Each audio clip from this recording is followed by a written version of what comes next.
Please subscribe this channel and press the bell icon for more videos and daily updates. جب election کی بات ہو رہی ہے تو جیسا کہ میری نظروں سے گزرا کہ گلگت بلتستان میں 2020 میں الیکشن ہونے جا رہے ہیں، تو کیسے دیکھ رہے ہیں وہاں کی حالیہ صورتحال؟ دیکھیں جی، وہاں پر ہیں حافظ حفیظ الرحمان ہیں، مسلم لیگ نون کے وہ پہلے صدر بھی رہے اور ہاں جی ابھی وزیر اعلیٰ ہیں. انہوں نے جو کرپشن کا بازار وہاں پہ گرم کیا، اور سب سے پہلے تو ان پہ الزام یہ تھا، ان کے کچھ لوگ ان کے خلاف کورٹ میں بھی گئے ہوئے تھے کہ 2009 میں جب ٹیکنوکریٹ کے لیے انہوں نے اپنی ایم اے کی ماسٹر کی ڈگری جمع کرائی، کیونکہ اس کی بیسک کوالیفیکیشن ماسٹر ڈگری تھی. اس وقت وہاں پر جو ریٹرننگ افیسر تھے وہ سیشن جج خورشید احمد تھے. اب ظاہر ہے جب وہ موجود تھے ان کو انہوں نے ماسٹر کی ڈگری پکڑائی، اور وہ ماسٹر کی ڈگری کی بیس پہ ان کا وہ ٹیکنوکریٹ کے لیے سلیکٹ بھی ہوئے، اور آلدو کہ وہ نہیں ہو سکے، بیسک کرائٹیریا ماسٹر ڈگری تھی. اس کے بعد انہوں نے کسی طریقے سے وہ ڈگری غائب کروا دی. ان کے اپوزیشن میں وہاں پر تھے، وہ کورٹ میں چلے گئے. وہاں پر چیف جج تھے رانا شمیم صاحب، اب وہاں پہ نہیں ہے. ان کے پاس کیس موجود تھا. ان کے ایک وہاں پہ کزن بھی تھے جاوید صاحب، جو رشتہ دار بھی تھے حفیظ صاحب کے. ظاہر ہے وہ ایک جب کمیٹی بنی اس میں وہ سائڈ پہ ہو گئے کیونکہ ان کے ذرا رشتہ دار تھے. بعد میں خود جو جاوید صاحب ہیں وہ خود چیف بنتے ہیں، تو وہ اس کیس کو سائڈ پہ کرتے. اب ریویو اس کا موجود ہے. ایک بہت بڑا ان پہ الزام، مبینہ طور پر یہ الزام ہے کہ ان کے پاس ماسٹر کی ڈگری نہیں ہے. اب تو ایک تو ان کو سامنے لے آنی چاہیے، اگر ہے نہیں ہے تو انہوں نے جو صادق رمین کا جو ان کے پاس وہ آپ سمجھتے ہیں لگتا ہے تو ڈیفینیٹلی وہ وہاں گیا، اور 4-5 سال ہو چکے ہیں اس پہ. پھر ان کے اوپر جو سب سے زیادہ جو چیزیں سامنے آئی ہیں وہ ایک ٹھیکے اپنے لوگوں کو، چند لوگوں کو دیے، اور وہ خود بھی کہتے رہے کہ اس سسٹم میں ایرر ہے اور سوائے پیسے بنانے کے میرے پاس کوئی آپشن نہیں ہے. تو اگر آپ دیکھیں گلگت کی عوام آج بھی صاف پینے کے پانی کو ترس رہی ہے. ہنزا اور نگر کے آپ لوگ دیکھیں تو وہ آج بھی پریشان ہیں. وہاں پہ 20 گھنٹے لوڈ شیڈنگ ہے.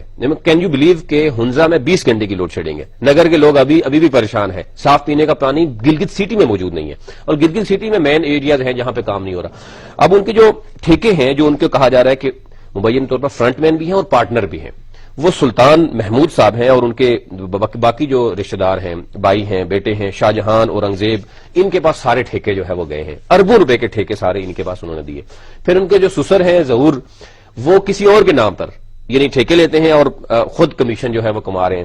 اسی طرح ہم زلف ہیں ان کے، اور صالح ہیں، وہ سارے. اب پوری کی پوری ان کی فیملی جو دیکھیں، ایک ان کے جو رشتہ دار ہیں ظہیر، وہ لاہور میں انجینئر رہے، وہ جاب چھوڑ کر آ گئے اور انہوں نے آ کر اپنا یعنی مورچہ سنبھال لیا، اور سارے جو ٹھیکے ہیں وہ اپنے ہی لوگوں کو وہ وہاں پہ دیے جا رہے ہیں. اب موصوف کی جو جائیدادیں ہیں، ہم نے تو ان سے ذرا ایک ڈیمانڈ کی ہے کہ مسلم لیگ نون کے دور میں گلگت سٹی میں، اسلام آباد اور باقی شہروں میں جتنی بھی پراپرٹیز خریدی گئی ہیں گلگت کے لوگوں کے نام سے، یہ ان کے اوپر مبینہ طور پر الزام ہے کہ انہوں نے اپنے عزیز و اقارب رشتہ داروں کے نام پر بے نامی جائیدادیں انہوں نے کی ہے. بیریا ٹاؤن میں ان کے پاس وزیر اعلیٰ کے نام پہ، مطلب حافظ حفیظ الرحمان کے نام پہ.